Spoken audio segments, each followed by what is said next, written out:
তখন সবাই আওয়াজে জবাব দিল, সমস্বরে সকলে একসাথে জবাব দিল যে আমরা অবশ্যই বিশ্বাস করব, কারণ তুমি মুহাম্মদ কোনদিন মিথ্যা কথা বলো নাই। তুমি মুহাম্মদ হচ্ছে আল আমিন। আল আমিন মানে বিশ্বস্ত, যে কোনদিন মিথ্যা বলে না, তার প্রত্যেকটা কথাই সত্য, তাকে নাম দেওয়া হয়েছে আল আমিন। কুরাইশের মানুষেরা, কুরাইশের ওই কাফেরেরা আমার নবী কালেমার দাওয়াত দেওয়ার আগ পর্যন্ত তাদের কাছে সবচেয়ে বিশ্বাসের মানুষটা ছিলেন আমাদের রাসূল। কিন্তু যেদিন সেই সাফা পর্বতের উপরে অথবা সেই পাহাড়ের উপরে তিনি যখন উঠে দাওয়াত দিলেন, বললেন যে তাহলে শুনে রাখো, আমি তোমাদেরকে আজকে বলে দিচ্ছি, আমি কোন সাধারণ মানুষ নই, আমি আল্লাহর পক্ষ থেকে প্রেরিত একজন রাসূল। আমি তোমাদেরকে এই শিরকগুলো ছেড়ে দিয়ে তোমাদেরকে এক আল্লাহর উপর ঈমান আনার জন্য দাওয়াত দিচ্ছি। এই কথা বলার সাথে সাথে ওই কাফেরেরা যারা কাল পর্যন্ত আমার রাসূলকে আল আমিন বলে ডাকতো, আজকে তারা সবাই আমার রাসূলকে গালি দিয়ে দিয়ে, আমার রাসূলকে বাজে মন্দ কথা বলে বলে তারা সবাই সেখান থেকে মুখ ফিরিয়ে চলে গেল। আল আমিন ছিল, আর আজকে হয়ে গেছে সাহেব নাউজুবিল্লাহ। তারা এই দিনই আমার রাসূল সর্বপ্রথম নবুয়তের দাওয়াত দেওয়ার জন্য আল্লাহর পক্ষ থেকে আদেশ পেয়েছিলেন। সেই দিনটা ছিল কি বার? কি বার ছিল বাবা? সোমবার ছিল। মনোযোগ থাকতে হবে, আমি জরুরি কয়েকটা কথা বলে শেষ করে দেব। এই তৃতীয় কারণটা আল্লাহ রাসূল বলছেন যে আমি যখন গারে হেরাতে ছিলাম, আল্লাহ রাসূল একটা গুহার মধ্যে অবস্থান করে ধ্যান করতেন, আল্লাহর ইবাদত করতেন। সেই গুহাটার নাম ছিল গারে হেরা। কি নাম ছিল? গারে হেরা। আল্লাহ পাক আমাকে, আমি গুনাহগারকে তৌফিক দিয়েছেন, আমি সেই গারে হেরাতে গিয়েছি। বহু উঁচু সাধারণ ভূমি থেকে এই পাহাড়, ওই গারে হেরা, এটা 2200 ফুট উপরে। উঠতে অনেক কষ্ট হয়, তবে আপনি যখন একবার মনোবল নিয়ে উঠে যাবেন। আমি অনেক আমাদের বাঙালি মুসলমানকে দেখেছি, আমাদের বাবা দাদা এখানে বসে আছে, ওনাদের কেউ বয়স্ক। আমি প্রথমে মনে করেছিলাম উনি মনে হয় বাঙালি না, উনি হয়তো পাকিস্তানি হবে। পরে কথা বলে বুঝলাম উনি বাঙালি। ওনার ইমানি জজ্বা এমন যে উনি লাঠি ধরে ধরে উঠে গেছেন ওই 2200 ফিট উপরে। কেন? আপনার অন্তরে যখন নবীর প্রেম থাকবে, আপনাকে দুনিয়ার কোন শক্তি দমিয়ে রাখতে পারবে না।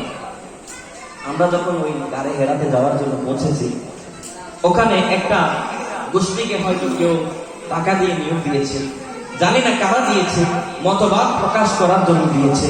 আমাদেরকে ডেকে বললেন, ভাই আপনারা এসেছেন, অনেক কষ্ট করে এসেছেন, আপনারা পাহাড়ে ওঠার জন্য এসেছেন, তো আপনারা একটু বসেন, আমাদের সাথে একটু কথা বলেন, তারপর আপনারা পাহাড়ে যাবেন কিনা সেটা আপনাদের সিদ্ধান্ত। আমাদেরকে নিয়ে কনফারেন্স রুম, এরকম একটা রুম, আরো সুন্দর সজ্জিত একটা রুমের মধ্যে বসালো, বসিয়ে একটা প্রজেক্টর দিয়ে দিল। প্রজেক্টরে ছেড়ে দিল যে এই পাহাড়ে রাসূল উঠেছেন সাল্লাল্লাহু আলাইহি ওয়াসাল্লাম, তিনি এখানে ধ্যান করেছেন, এগুলো সব সত্য। কিন্তু উনি পরবর্তীতে এই পাহাড়ে আর উঠেছিলেন কিনা সেটার কোনো ইতিহাস খুঁজে পাওয়া যায় না।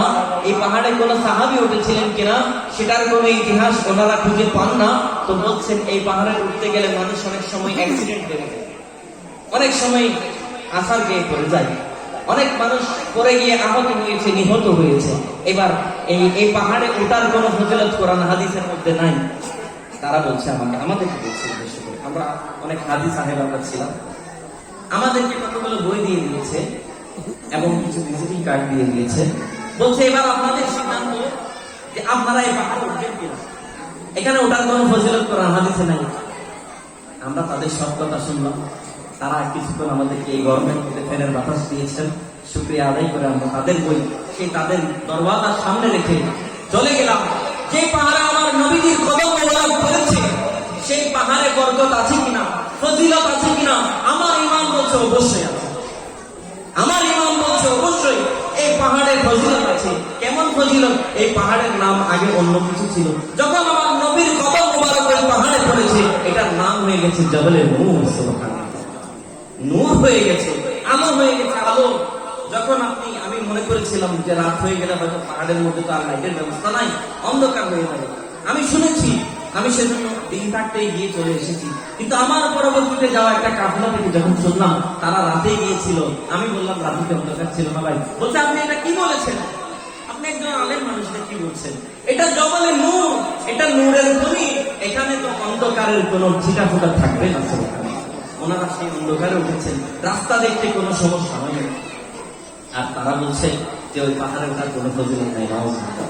যে জায়গায় আমার রাসূলের কদম মোবারক পড়েছে, আপনি সেই জায়গায় গিয়ে দুই রাকাত নামাজ পড়ে যদি আল্লাহর দরবারে হাত তুলে দেন, আপনার খালি হাত কি আল্লাহ খালি ফিরিয়ে দিবেন? দেবেন।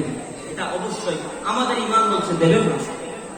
তো ওই জায়গায় আল্লাহ আমাকে হাজির নসিব করেছেন। আমার রাসূল ওই জায়গায় যখন দেনে যেতেন, ওনার পরিবার পরিজন সবকিছুকে উনি ছেড়ে ওখানে গিয়ে আল্লাহর সাথে আল্লাহ দেনে উনি মগ্ন থাকতেন। এই অবস্থায় একদিন হঠাৎ আল্লাহ জিবরাইল আলাইহিস সালাম বলেছেন। আপনারা জিবরাইল আলাইহিস সালামের নাম শুনেছেন? এই ছোট্ট বন্ধুরা, আমি আপনাদের দৃষ্টি আকর্ষণ করছি, আপনারা কি জিবরাইল আলাইহিস সালামের নাম শুনেছেন? আপনাদের আওয়াজটা আসছে না, একটু বড় করে বলুন। আপনারা কি জিবরাইল আলাইহিস সালামের নামটা শুনেছেন? জিবরাইল আলাইহিস সালামের ডিউটি ছিল কি? নবী রাসূলের কাছে গিয়ে আল্লাহর কথাগুলো পৌঁছে দেওয়া, আল্লাহর ওয়াহিগুলো পৌঁছে দেওয়া। আল্লাহ তাআলা ওই গারে হেরার মধ্যে আমার রাসূল ধ্যান করছেন, এমন অবস্থায় আল্লাহ তাআলা পাঠিয়ে দিয়েছেন কাকে? জিবরাইল আমিনকে। জিবরাইল আলাইহিস সালাম প্রথমে এসে আমার রাসূলকে জড়িয়ে ধরলেন, বললেন আপনি বলুন, আপনি ইকরা বিসমি রাব্বিকাল্লাযী খালাক।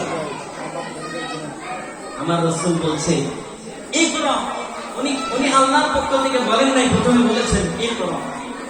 আল্লাহ রাসূল বলছেন আমাকে যদি পড়তে আল্লাহ ছাড়া আর কেউ বলেন আমি পড়ব না, মা আনা বিকারি, আমি পড়ব না। উনি আবার জড়িয়ে ধরলেন, একটু চাপ দিলেন, আবার বললেন ইয়া রাসূলুল্লাহ আপনি পড়ুন, ইকরা বিসমি রাব্বিকাল্লাযী খালাক।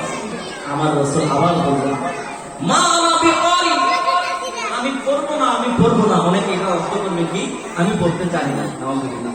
আচ্ছা উনি যদি পড়তে না জানেন, আপনাদের তর্কের খাতিরে ধরে নিলাম, আপনারা বলছেন উনি পড়তে জানেন না, পড়ালেখা জানেন না, নিরক্ষর, নাউযুবিল্লাহ।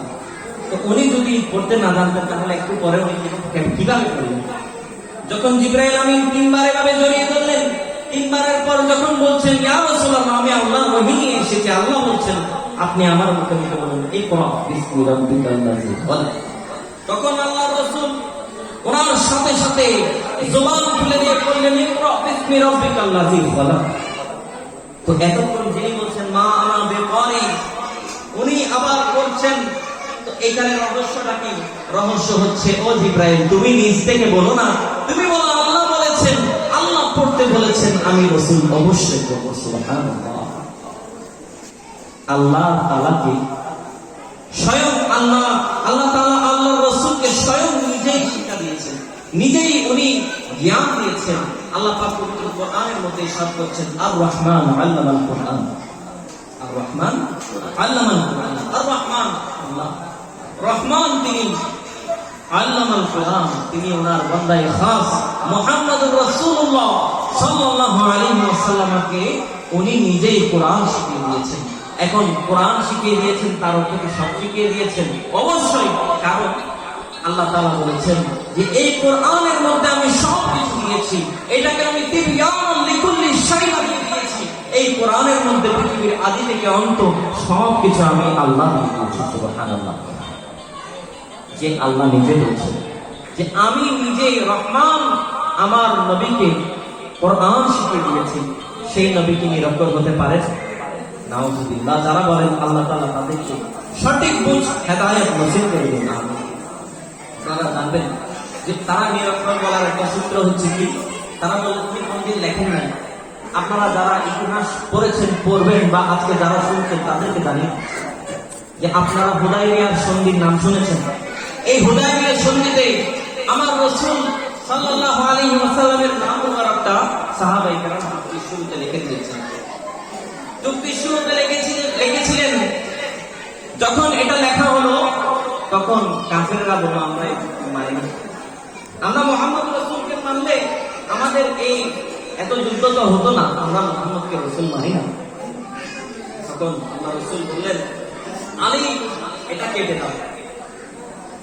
আলী আলী বললেন, আমি শেরে খোদা, আমাকে আল্লাহ পাঠিয়েছে ইসলামের ঝান্ডাকে উঠিয়ে ধরার জন্য, আমি এই কাজ করতে পারবো না। রাসূলুল্লাহ অন্য সাহাবাদেরকে বললেন, কেউ রাজি হন নাই, কারণ আমার রাসূলের নামের উপর কলম চালানোর সাহস কারো নাই। তখন আমার রাসূল নিজে সেই কেটে তারা যেভাবে বলেছে সেভাবে আল্লাহ রাসূল নিজে লিখে রেখেছে। এগুলো ইতিহাস বলছে। যারা বলে রাসূল লিখতে জানেন না, তাহলে সেদিন আমার রাসূল কিভাবে লিখেছিলেন উনি যদি লিখতে না পারেন? এই ধরনের যারা বিভ্রান্তিকর কথাবার্তা বলে, আল্লাহ তাদের থেকে আমাদের ঈমানকে হেফাজত করুন। আমিন। তো বলছিলাম, তো এই দিনটাতে, সোমবার দিনটাতে আমার রাসূলের কাছে প্রথম ওহী এসেছিল। আমার রাসূল তিনটা কারণ বলেছেন। এক নাম্বার বলেছেন আমার মিলাদ সেদিন হয়েছে। 2 নাম্বার বলেছেন আমি রাসূল সেদিন রাসূল হিসেবে প্রেরিত হয়েছি। 3 নাম্বার বললেন আমার কাছে প্রথমবার আল্লাহর পক্ষ থেকে ওহী এই দিনটাতে এসেছিল। সুবহানাল্লাহ। সেজন্য আল্লাহ রাসূল শুকরিয়া আদায় করে, আল্লাহর নিয়ামতের শুকরিয়া আদায় করে আল্লাহ রাসূল প্রতি সোমবারই রোজা রাখতেন। যারা ঈদে মিলাদ নবীর দলিল এরপরও খুঁজে পাবে না, তারা কিয়ামত হয়ে যেতে পারে, কিন্তু কখনো ঈদে মিলাদ নবীর দলিলও খুঁজে পাবে না। এই ঈমানের চোখে দেখতে হবে, এটা মুহাব্বতের চোখে দেখতে হবে। মুহাব্বত কোন দলিল চায় না। মুহাব্বত বলে আমার অন্তর বলছে এটা করা শিরক নয়, এটা করা কুফরি নয়, কিন্তু এটা করলে নবীর তাজিম হবে। তখন আমি সেখানে আমার মাথাটাকে ঝুঁকিয়ে দিতে পারবো, আমার অন্তর ঝুঁকিয়ে দিতে পারবো, আমি আমার জান-মান কুরবান করতে পারবো।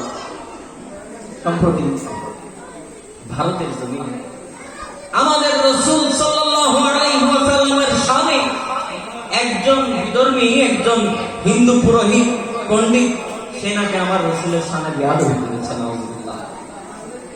ভারতের মুসলমানেরা নিজেদের জান নিয়ে ঘর থেকে বেরিয়ে গিয়েছে, অথচ সারা বছর আমরা শুনি কি ভারতের মুসলমানদেরকে মেরে ফেলতেছে, অত্যাচার করতেছে। কিন্তু সেই মুসলমান যাদেরকে এত বছর অত্যাচার করার পরে তারা কখনো রোডে নামে, আজকে তারা সবাই রাস্তায় নেমে গিয়েছে। মুম্বাইয়ের অবস্থা খুব উত্তাল চলছে। আমার রাসূলের শানে বেয়াদবি করলে কোন মুসলমান চুপ করে ঘরে বসে থাকতে পারে? সেজন্য আপনার মুহাব্বতের চোখটা খোলা থাকতে হবে। আপনি যখন মনে করবেন আপনার সামনে কেউ আমার রাসূলকে নিয়ে বাজে কথা বলেছে, আপনার রাগ ওঠে না, আপনার অন্তরটা নারাজে নয়, আপনি নিজেকে কন্ট্রোলেই রেখেছেন, তাহলে মনে করবেন আপনার ঈমানের মধ্যে একটু ঘাটতি দেখেছে। কারণ কোন মুসলমান তার যার মাঝে ঈমান আছে সে কখনো আমার রাসূলের সামনে বেয়াদবি সহ্য করতে পারবে না। আল্লাহ আমাদের সকলের ঈমানকে এমন মজবুত করে দিন, সকলে বলে আমিন।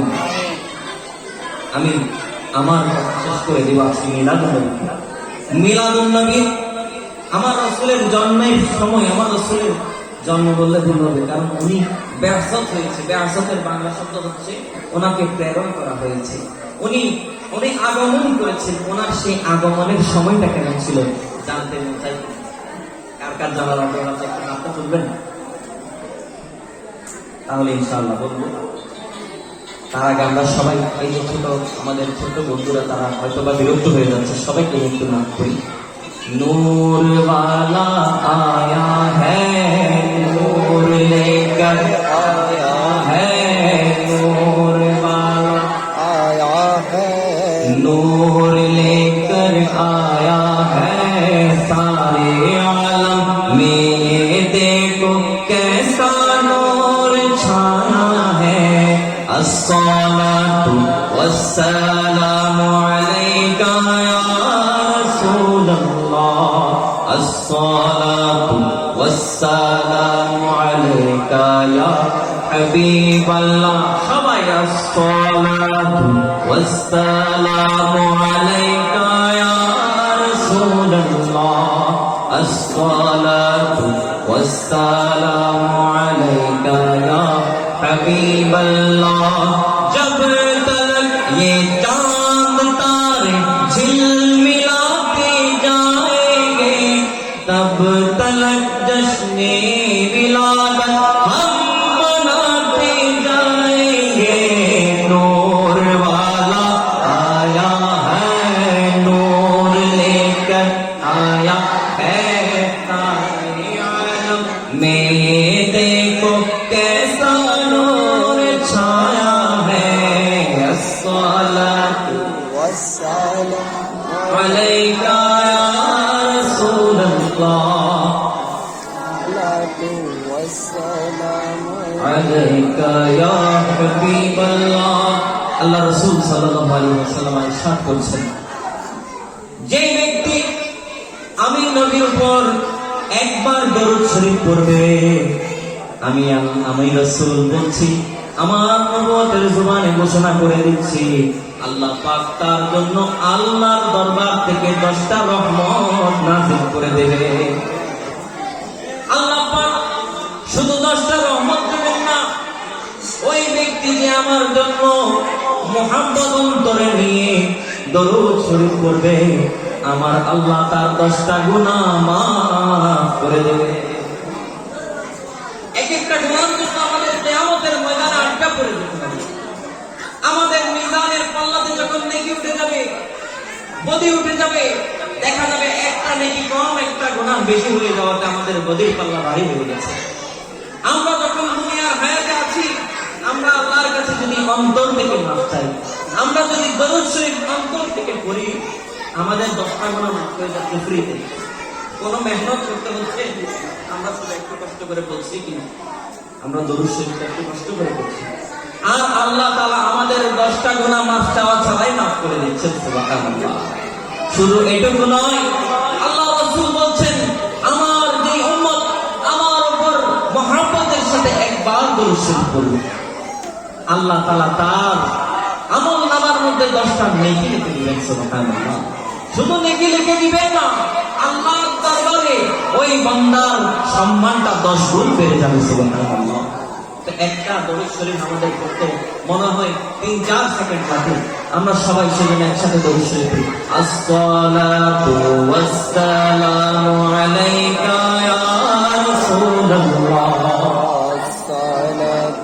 والسلام عليك يا حبيب الله، الصلاة والسلام عليك يا رسول الله، الصلاة والسلام عليك يا حبيب الله।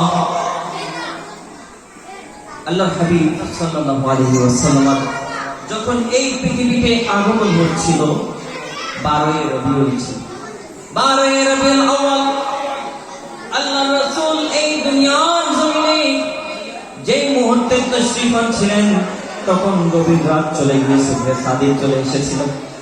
এমন একটা সময় যখন আপনি রাতও বলতে পারবেন না, দিনও বলতে পারবেন না, এমন একটা সময় আমার আল্লাহ রাসূলকে এই দুনিয়ার জমিনে পাঠাচ্ছেন, যেই সময়টাকে বলা হয় সুবহে সাদিক।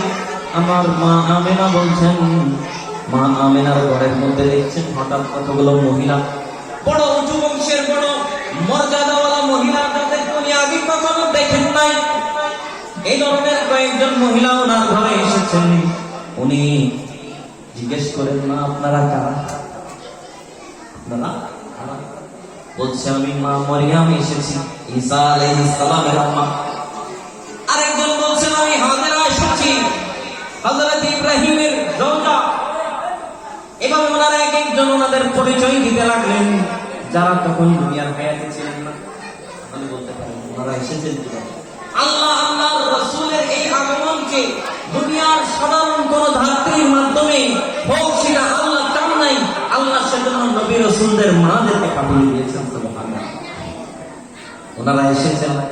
ওনারা এসেছেন তখন বাবা হযরতে আব্দুল মুত্তালিব উনি দেখতেছেন যে মক্কার জমিনের মধ্যে অনেক ফেরেশতারা আসমান থেকে নামতেছে, দলে দলে জুলুস করে করে আসতেছে। তারা ওই 4 জন ফেরেশতা সরদার, হযরতে জিবরাইল আমিন, হযরতে মিকাইল, হযরত ইসরাফিল, হযরত আজরাইল, মালাকুল মউত, ওনারা এক একজন দলের নেতৃত্বে আছেন। ওনাদের নেতৃত্বে ওনাদের সকলের হাতে পতাকা আছে। তারা বলে, এই মিলাদুন নবীর জন্য পতাকা ঝোলানো এটা কোথায় পেয়েছে? এটা খুব আল্লাহ তাআলা ফেরেশতাদের দিয়ে করিয়েছেন। সুবহানাল্লাহ। মিলাদুন নবী আসলে তোমরা জুলুস কেন করো? জবাব দিবেন, এইভাবে জুলুস করে সেদিন আসমান থেকে দলে দলে ফেরেশতারা সেদিন আমার নবীকে স্বাগত জানাতে জুলুস করেছিল। সেজন্য আমরাও আমার রাসূলের আগমনের সেই দিনটাকে স্মরণ করে আমরাও জুলুস করি। আমরা একদিনের জন্য হলেও আমার নবীর জন্য নিজেদের দিনটাকে বাজেট করে ফেলি। তো এভাবে ফেরেশতারা এসে মক্কার জমিনে চারিদিকে ঘিরে ফেললেন। আসমানের দিকে তাকিয়ে দেখা গেল আসমানের তারাগুলো যেন মা আমেনার সেই ঘরের উপর ঝুলে ঝুলে পড়ে যাওয়ার মতো এত নিকটে আসমানের তারাগুলো সেদিন চলে এসেছিল। আসমানের তারাগুলো চলে এসেছে, চাঁদটা চলে এসেছে। যিনি দেখেছেন তিনি বর্ণনা করছেন, আমার কাছে মনে হয়েছিল এই তারাগুলো, এই নক্ষত্রগুলো, এই চাঁদটা মনে হয় এখনই মা আমেনার ঘরের উপর পড়ে যাবে। মিলাদুন নবী আসলে আমরা লাইটিং করে দিই। লাইটিং এটা তো আল্লাহ তাআলা করেছেন। আল্লাহ আসমানের মধ্যে এই তারকাগুলো আজকে পর্যন্ত ঝিলমিল ঝিলমিল করে জ্বলছে। এটা আমার নবীর মিলাদের জন্য জ্বলছে। সুবহানাল্লাহ। আমি কোন অযৌক্তিক কথা বলছি না। আল্লাহ বলেছেন লাউলাকা লামা খালাকতুল আফলাক। নবী আমি আপনি নবীকে সৃষ্টি না করলে এই জগতের কিছুই সৃষ্টি করতাম না। সুবহানাল্লাহ। তো নবীকে সৃষ্টি করেছেন বলে তো তারা, চাঁদ, নক্ষত্র এগুলো আল্লাহ সৃষ্টি করেছেন। তো এই আল্লাহ তাআলা এই আসমানের মধ্যে এই লাইটিং গুলো করে আমাদেরকে বুঝিয়ে দিয়েছেন যে লাইটিং করাটা আল্লাহ। সুবহানাল্লাহ। সেজন্য আমরা সুন্নি মুসলমান যারা আছি, নবী প্রেমিক জনতা যারা আছে, তারা নবীর মিলাদ আসলে গলিতে গলিতে আমরা লাইটিং করে ফেলি। কেন? আমার নবী এসেছেন, আমার নবী এসেছেন। আমার নবীর আগমনের এই মাসটা আমাদের মুমিনদের জন্য খুশির মাস। সুবহানাল্লাহ। কেমন খুশির মাস? হযরত জুনাইদ বাগদাদী, আপনারা নাম শুনেছেন? জুনাইদ বাগদাদী কেমন ছিলেন? অনেক বড় ওলি ছিলেন, সিদ্দিক পর্যায়ে ওলি ছিলেন। এত বড় ওলি, উনি বলছেন যে ব্যক্তি আল্লাহর রাসূলের মিলাদ আয়োজন করবে, ছোট হোক বড় হোক, কিতাবে আছে, আমি কিতাব দেখে এসেছি, রেফারেন্স লাগলে আমার কাছে আছে, আমি পকেটে একটা ছোট্ট কিতাব এনেছি, রেফারেন্স লাগলে দিতে পারবো। এই উনি বলছেন কেউ যদি মিলাদুন নবী উপলক্ষে খুশি উদযাপন করে, মাহফিল আয়োজন করে, তাহলে নিশ্চয়ই সে মুমিন হিসেবে ইন্তেকাল করেছে। আমরা সবাই প্রতিটা মোনাজাতে কি বলি? আল্লাহ আমার দুনিয়া থেকে যখন চলে যাওয়ার সময় হবে, আল্লাহ আমার মুখে যেন কালিমাটা চলে আসে। বলি কিনা? আমরা সবাই বলি কি? আমাদের সবার চাওয়াটা আমাদের মৃত্যুটা ঈমানের উপর হোক। মৃত্যুটা ঈমানের সাথে হওয়ার জন্য আমরা আল্লাহর দরবারে ফরিয়াদ করি। আর জুনাইদ বাগদাদী বলছেন, ওনারা বুজুর্গ, ওনারা যা বলেন ওনারা ওনাদের তাজুরবা থেকে বলেন, ওনাদের বেলায়াতের নজর দিয়ে বলছেন যে ব্যক্তি অন্তর থেকে আল্লাহর রাসূলের তাজিম করে আল্লাহর সন্তুষ্টি অর্জন করার লক্ষ্যে যে ব্যক্তি মিলাদুন নবীর আয়োজন করবে, অবশ্যই তার মৃত্যু ঈমানের উপর হবে। সুবহানাল্লাহ। তো বলছিলাম মা আমিনার ঘরের উপর আসমানের তারাগুলো সেদিন ঝুলে গিয়েছিল। আসমানের সেই চাঁদটাও কাছে চলে এসেছিল।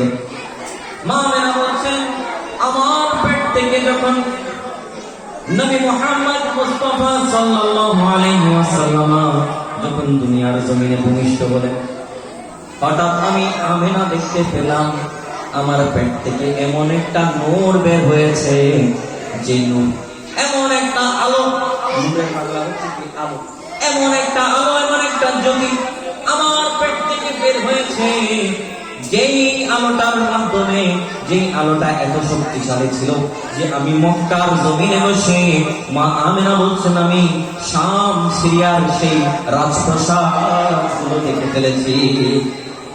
মক্কা থেকে সিরিয়ার সেই রাজপ্রাসাদ পর্যন্ত যাওয়ার জন্য মাসকে মাস সফর করতে হতো, ওটে করে, ঘোড়া করে, মাসের বেশি সময় লাগতো। যেই জায়গায় সফর করে পৌঁছতে, উনি মক্কার জমিনে বসে ওই নূরের আলো দিয়ে দেখে ফেলেছেন যে রাজার প্রাসাদে সেই আলো দিয়ে এমন একটা কাঁপুনি দিয়েছে যে ভূমিকম্প তৈরি হয়ে গিয়েছে।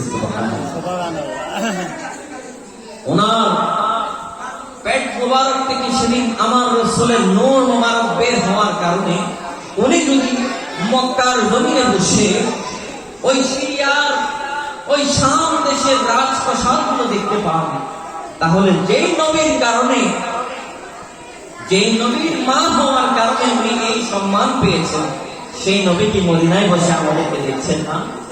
অবশ্যই দেখছেন।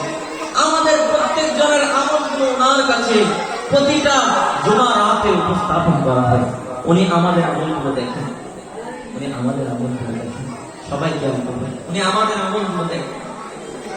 আমাদের নাম, আমাদের বাবার নাম আমার কাছে উপস্থাপন করা হয়। যখন উনি দেখেন যে আমার উম্মত আমার রেখে আসা আদর্শগুলো বাস্তবায়ন করছে, আমার রাসূলুল্লাহ শুকরিয়া আদায় করেন। আর যখন দেখেন আমরা আমাদের বাড়িতে গেলে, আমাদের কর্মস্থলে গেলে, আমাদের দায়িত্ব যেখানে আছে সেখানে গেলে আমরা রাসূলের কথা ভুলে যাই, আমরা রাসূল যা করতে মানা করেছেন, নিষেধ করেছেন, আমরা সেগুলো নিয়ে ব্যস্ত হয়ে যাই, তখন আমার রাসূলের নূরানি দুটি চোখ থেকে পানি বের হয়ে যায়। আমার রাসূল তখন কান্না করে দেন যে আল্লাহ, আমি আমার উম্মতকে রেখে এসেছি দুনিয়ার জমিনে, আমার উম্মত শয়তানের ধোঁকাতে পড়ে, শয়তানের ওয়াসওয়াসায় পড়ে আমার উম্মত গুনাহ করে ফেলেছে, আল্লাহ মাফ করে দাও। আজকে তিনি রওজা মুবারকের মধ্যে শুয়ে শুয়ে বসে বসে আমরা উম্মতের জন্য কান্না করছেন, আর আমরা উম্মত আমার রাসূলকে ভুলে গেছি। নাউযুবিল্লাহ, বলবেন না? আমাদের আমলগুলো দেখে আমার রাসূল কষ্ট পায়। আমাদের কাছে আজকে মিলাদুন নবী থেকে শিক্ষা নিয়ে যাওয়া উচিত। আমাদের আমলগুলো রাসূলের দরবারে যখন উপস্থাপন করা হবে, যেন আমার রাসূল আমার আমল দ্বারা কষ্ট না পায়। আমি কাজ করার সময় আমাকে সেই খেয়ালটা থাকতে হবে, ঠিক কি না? আল্লাহ তাআলা আমাদেরকে সেভাবে চলার তৌফিক দান করুন, আমিন। মা বলছেন মুহাম্মদ সাল্লাল্লাহু আলাইহি ওয়াসাল্লাম যখন দুনিয়ার জমিনে তাশরীফ আনলেন, অন্যান্য বাচ্চারা দুনিয়াতে যখন আসেন তখন তাদের নাভিটা মায়ের পেটের থেকে কেটে দিতে হয়, ঠিক কি না? যারা অভিজ্ঞ আছেন, যখন একটা সন্তান দুনিয়াতে ভূমিষ্ঠ হয় তার পরনে কোনো কাপড় থাকে? কাপড় পরে কি কেউ মায়ের পেট থেকে আসে? কিন্তু নবী মুহাম্মদ মুস্তাফা সাল্লাল্লাহু আলাইহি ওয়াসাল্লাম দুনিয়ার জমিনে যখন তাশরীফ আনলেন, উনি আসার সময় ওনার পরনে বেহেশতি পোশাক ছিল। তাহলে কিভাবে বলবো নবী আমার আপনার রক্তে মাংসে গড়া 200 গুণের মানুষ? আমরা এটাকে বলতে পারবো? যারা বলে আল্লাহ তাদেরকে হেদায়েত নসিব করেন, আমিন। তো বলছিলাম ওনার শরীর মুবারক থেকে জান্নাতে খুশবু বের হচ্ছিল। অন্যান্য বাচ্চারা দুনিয়াতে আসলে তারা কান্নাকাটি করে না, কিন্তু আমার রাসূল যখন দুনিয়াতে তাশরীফ আনলেন, উনি তাশরীফ আনার সাথে সাথে ওনার পায়ের হাঁটুর ঘরে উনি বসে গেলেন, ওনার মাথা মুবারক উনি আসমানের দিকে তুলে দিলেন, তুলে দিয়ে একটা সিজদা করলেন এবং উনি সিজদা করে আল্লাহর প্রশংসা করেছেন। একটা বাচ্চা জন্মের পরে এই ঘটনাগুলো কোনো স্বাভাবিক বাচ্চার দ্বারা হতে পারে না, কিন্তু আমার রাসূল তিনি কোনো সাধারণ বাচ্চা নয়। মা আমেনা বলছেন আমার এই সন্তান যখন দুনিয়াতে এসেছে তার নাভিটা কাটা ছিল, তার খতনা আমার করাতে হয় নাই, আল্লাহর পক্ষ থেকে তাকে খতনা করে পাঠিয়েছে। এই মা আমেনা আমার রাসূলের জন্মের আগে, দুনিয়াতে তাশরীফ আনার আগে, মা আমেনা বলছেন আমার ব্যাপারে মক্কাবাসীর একটা অভিযোগ করেছিলেন।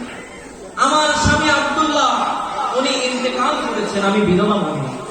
বিধবা না, আরবে একটা রেওয়াজ যে বিধবা যারা তারা পারফিউম ব্যবহার করতে পারবে না, আতর ব্যবহার করতে পারবে না, এটা তাদের নিষিদ্ধ ছিল।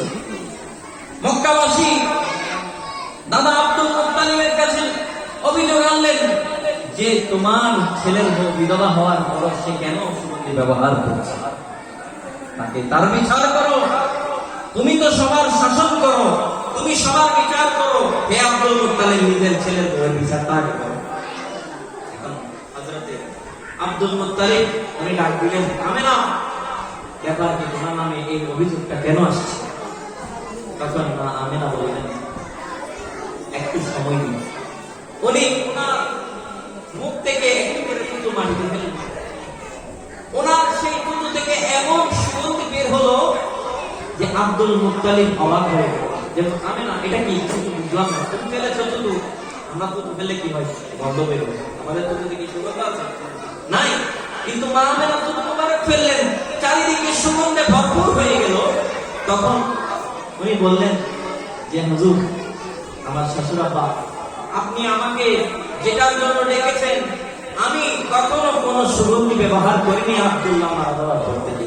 আব্দুল্লাহর ইন্তেকালের পরে আমার বিরুদ্ধে যে অভিযোগটা এসেছে, এটা আসলে আমার দোষ নাই। এখানে আমার পেটের মধ্যে যে সন্তানটা আছে, সে আমার গর্ভে আসার পর থেকে আমার শরীর থেকে একটা সুগন্ধি বের হয়, আমার চুটো থেকে সুগন্ধি বের হতে থাকে, আমার শরীর থেকে যা কিছু বের হয় সবকিছু দিয়ে সুগন্ধি বের হয়। এই বাচ্চাটা জানি না কেমন মোবারক, কেমন বরকতওয়ালা বাচ্চা। আমি যখন কুয়া থেকে পানি আনতে যাই, আরবে তো আমাদের মোটর ছিল না, আমাদের মতো এভাবে সুইচ ছেড়ে দিলে পানি চলে আসবে এমন ব্যবস্থা তখন ছিল না। তখন করতে হতো কি, কুয়ার মধ্যে বালতি ফেলে ফেলে রশি দিয়ে টেনে টেনে কষ্ট করে পানি তুলে দিতে হতো ঘরের জন্য। ঘরের প্রতিটি মহিলার দায়িত্ব ছিল ঘরের জন্য পাকা ঘরের পানি সংগ্রহ। মা আমেনা যখন পানি সংগ্রহ করতে যেতেন, আমার রাসূল গর্ভের মধ্যে আছেন, তখন উনি যখন কুয়ার কাছে যেতেন, কুয়ার সেই তলা থেকে পানিগুলো ফুসে উঠে উপর দিকেও চলে আসতো, এমন পানি চলে আসতো যেন হাত দিলেই পানিগুলো পেয়ে যান। ওনার কাছে বালতি ফেলে যেন ওনার পাত্র সেখান থেকে ভরপুর করতে না হয়, সেজন্য আল্লাহ তাআলা কুয়াকে বলে দিয়েছেন যে আমার নবীর আম্মা জান, তোমার কাছে পানি দিতে আসলে তুমি কুয়ার পানিগুলো উপর দিকে ফেলে দিও। সুবহানাল্লাহ। মা আমেনা যখন পানি আনতে যেতেন, ওই মা আমেনাকে ঘিরে মক্কাবাসীরা, মক্কার সমস্ত মহিলারা তারা অপেক্ষা করতো যে আমেনা তুমি চলে যাই, একটু থাকো, তুমি যতক্ষণ থাকবে আমাদের কাছে কষ্ট করে পানি নিতে হবে না, তুমি একটু এখানে বসে থাকো, আমরা তোমার জন্য পানি তোমার ঘরে পৌঁছে দেবো। আমি যতক্ষণ আমেনা বসে থাকি ততক্ষণ পর্যন্ত পানিগুলো উপরে থাকে, সবাই খুব সহজে নিজেদের দরকারের পানিগুলো, নিজেদের জরুরতের পানিগুলো সংগ্রহ করে নিতে পারে। সেই নবী, যে নবী এই দুনিয়াতে যেদিন তশরিফ এনেছিলেন, যে বছর আমার নবী তশরিফ এনেছেন, সেই বছর আরবের মধ্যে আল্লাহ এমন বরকত দিয়েছেন যে আরবের সমস্ত বাগানগুলোতে এমন ভাবে কোনোদিন ফল ধরে নাই। যে বছর আমার রাসূল তশরিফ এনেছেন, সেই বছর যত পরিমাণে ফল ধরেছে আর কখনো এত পরিমাণে ফল ধরেছে। বাম্পার ফল হয়েছিল সকল বাগানের মধ্যে, সমস্ত বাগানগুলো ফুলে ফুলে ভরপুর হয়ে গিয়েছিল। আরবের মানুষ কন্যা সন্তান জন্ম নিয়ে মুখটা কাটতে, কাফেরের একটা নিশানা। আপনাদেরকে বলছি, আমরা মুসলমান, আমাদের রাসূল আমাদেরকে এই শিক্ষাটা দেওয়ার জন্য উনি চারটা কন্যা লালন পালন করেছেন। আল্লাহ আমাকে 4 মেয়ে সন্তান, কন্যা সন্তানের বাবা বানিয়েছেন। আমার রাসূল শিক্ষা দিয়েছেন, মেয়ে সন্তান জন্ম হলে তোমরা মুখটা কালো করিও না, এটা মুমিনের স্বভাব না, বরং একজন কন্যা সন্তান যখন জন্ম হয় তখন আল্লাহর পক্ষ থেকে একজন ফেরেশতা চলে আসে। ফেরেশতা এসে বলে, হে মেয়ে, হে নবজাতক কন্যা, আমাকে আল্লাহ পাঠিয়েছেন, তুমি কন্যা যে তোমার বাবার ঘরে জন্ম হয়েছো, তোমার বাবাকে আমি ফেরেশতা যেন গায়েব থেকে সাহায্য করি, আল্লাহ আমাকে ডিউটি দিয়েছেন। সুবহানাল্লাহ। পুত্র সন্তানের ব্যাপারে আল্লাহর হাবিবের এরকম ফরমান, কিন্তু এটা কন্যা সন্তানের ব্যাপারে আছে। মুমিন কখনো কন্যা হলে করবে, এটা পবিত্র কোরআনে স্পষ্ট আছে। তো এই আরবের মানুষেরা তখন তো ঈমানের আলোতে আলোকিত হয় নাই, তখন তারা কন্যা সন্তান জন্মগ্রহণ করলে মুখ কালো করত। তাদের অধিকাংশ মানুষ কন্যা সন্তানকে জীবিত কবরের মধ্যে দাফন করে দিত। এই আরবে যেন কোন বাবার মুখে সেই বছরটাতে মুখটা যেন কালো না হয়, আল্লাহ তাআলা সেই বছর সবার ঘরে ঘরে পুত্র সন্তান দিয়েছিলেন। এই যে মিলাদের মাহফিল আমরা এসেছি, আমি কথা শেষ করে দিয়েছি, আমি এখনই বিদায় দিব। আমরা যে মিলাদের মাহফিলে এসেছি, যে নবীর আগমনের কারণে আরবে, যে আরবের মধ্যে ঘাস লতা পাতা খুঁজে পাওয়ার জন্য বেদুইনরা দিক বিদিক ছুটে যায়। বেদুইনদের কোনো ঘর বাড়ি নেই, তারা কিছু গরু ছাগল ভেড়া উট লালন পালন করে সেগুলোর দুধগুলো গ্রহণ করে সেগুলোর বাচ্চা কাচ্চা বৃদ্ধি করে তারা তাদের পেট চালায়। এই আরবের বেদুইনরা ঘাস খোঁজার জন্য তাদের বড় কষ্ট করতে হয়, কারণ আরবে যারা গিয়েছে অনেকে গিয়েছে, আরবের মধ্যে কোনো আমাদের বাংলাদেশের মতো মাটি নাই, সব জায়গায় পাথর। ওই পাথরের মধ্যে ঘাস খুঁজে পাওয়া যায় না, বড় দুর্লভ বিষয়। আল্লাহ রাসূল যে বছর তশরিফ এনেছেন, আল্লাহ তাআলা আরবে এমন বরকত দিয়েছেন যে প্রত্যেকটা জায়গায় জায়গায় ঘাসে ভরপুর হয়ে গেছে, আর পশু পাখিরা ঘাস খেয়ে খেয়ে এমন মোটা তাজা হয়েছে যে মনে হতো যে পশুগুলো এমন মোটা হয়েছে, তাদের গোশত এমন হয়েছে শরীরের মধ্যে যে চামড়া ফেটে গোশত হয়তো বের হয়ে যাচ্ছে। আল্লাহ যে নবীর ওসিলায় আরবের কাফেরদেরকেও এভাবে নিয়ামত দিয়েছেন। আবু লাহাব আমার রাসূলের জন্মের খবর যখন দাসী সুহাইবা, এটা বুখারী শরীফের হাদিস, দাসী সুহাইবা যখন এসে বলল, আবু লাহাব আপনার ভাই আব্দুল্লাহর ঘরে একটা ফুটফুটে 14 তারিখের পূর্ণিমার চাঁদের মতো সুন্দর একটা সন্তান হয়েছে, এই খবর শুনে যখন আবু লাহাব দেখলো যে তার হাতের কাছে এটার উপহার দেওয়ার জন্য, এই সুসংবাদ আনার কারণে উপহার দেওয়ার জন্য কোনো উপহার নাই, সে করলো কি তার দাসীকে বলল, তুমি এত বড় সুসংবাদ আমার কাছে এনেছো, আমার ভাতিজা হয়েছে, আমি বড় খুশি হয়েছি, যাও তুমি সুহাইবাকে আমি আঘাত করে দিচ্ছি। এবারে শাহাদাত আঙ্গুলটা দেখিয়ে সে কি করেছিল, বলল তোমাকে আমি মুক্ত করে দিয়েছি, দাসত্বের শৃঙ্খল থেকে তাকে মুক্ত করে দিয়েছিল সেদিন নবীর ও আগমন উপলক্ষে নিজের ভাতিজা এসেছে খুশি হয়ে। হাদিস শরীফে এসেছে যে স্বপ্নের মধ্যে হযরত আব্বাস রাদিয়াল্লাহু তাআলা স্বপ্নে দেখতেছেন যে আবু লাহাবের সাথে দেখা হয়েছে। মারা যাওয়ার পর স্বপ্নে দেখতেছে যে আবু লাহাবের সাথে দেখা হয়েছে। আবু লাহাব কি খবর, দুনিয়াতে থাকতে তো আমার নবীর বড় বিরোধিতা করেছিলাম, এখন তুমি আখিরাতে কি অবস্থায় আছো? যখন আবু লাহাব বলছে আমার বড় কষ্ট হয়, আমাকে বড় আযাব দেওয়া হয়, সারা সপ্তাহ আমি বড় আযাবের মধ্যে থাকি, কিন্তু যখন সোমবার এসে যায় আমি আবু লাহাবের আযাবটা হালকা হয়ে যায়।